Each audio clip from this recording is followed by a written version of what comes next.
Wicked might have the best showcasing of a hero taking flight. Spoilers ahead. Also, anyone else still got defying gravity stuck in their head? Elphaba taking flight for the first time reminds me of the scene from Into the Spider-Verse with Miles Morales, where we see him literally take the leap into becoming Spider-Man. The dive is such a standout scene because we see Miles' resistance to the dive, but he's still doing it even though the glass is still stuck to his hands and breaks off the building following behind him. Wicked does something just as amazing as we see Elphaba becoming the hero, or villain in this case, as Glinda gives her the last piece of her costume, that infamous shawl. I really thought her first flight would be something simple, her just taking a dive down, then coming up triumphant. I was wrong because she went over the edge like a spilled drink. It was horrendous. She's mixed up in her shawl, there's all this confusion, the broom isn't in her hand, she can't see which way is up. But then Elphaba catches a reflection of herself in the building as she's falling down, and she sees the childhood version of herself. It was genius. She's helpless in this moment and feels as helpless as she was back when she was a child, with people teasing her all the time about her being green. But we know how determined Elphaba can be, and we see that perseverance as the child in the reflection reaches out to her.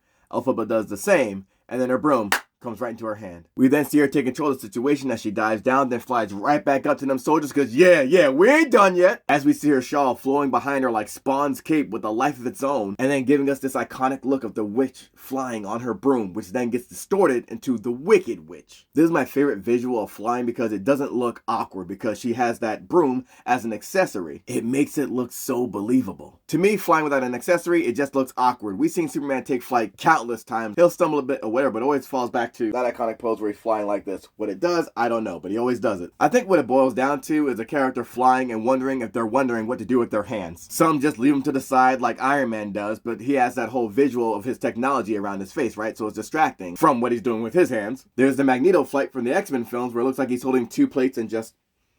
And Agatha All Along's Jennifer Kale and her Pretty Flamingo flight as she just gracefully takes off in the air. And of course even Harry Potter with his flight on a broom, but it doesn't match the energy of Elphaba. The Wizard of Oz tale came out in 1900. This shot is 124 years in the making. And I know Wicked the book was out in 1995, but we've never seen a shot of the Wicked Witch of the West like that. This shit just different. The way she uses the broom as an extension of herself when she's riding it. Her hands are just out of view, but you can tell she's holding on for dear life. I mean, throw the song on top of that. That first flight doesn't feel like it's just the first time of her learning to fly. It feels like a moment with herself, her saving herself, and then, oh yeah, I can also fly now. All respects to Dr. Dillard, but who's the GOAT?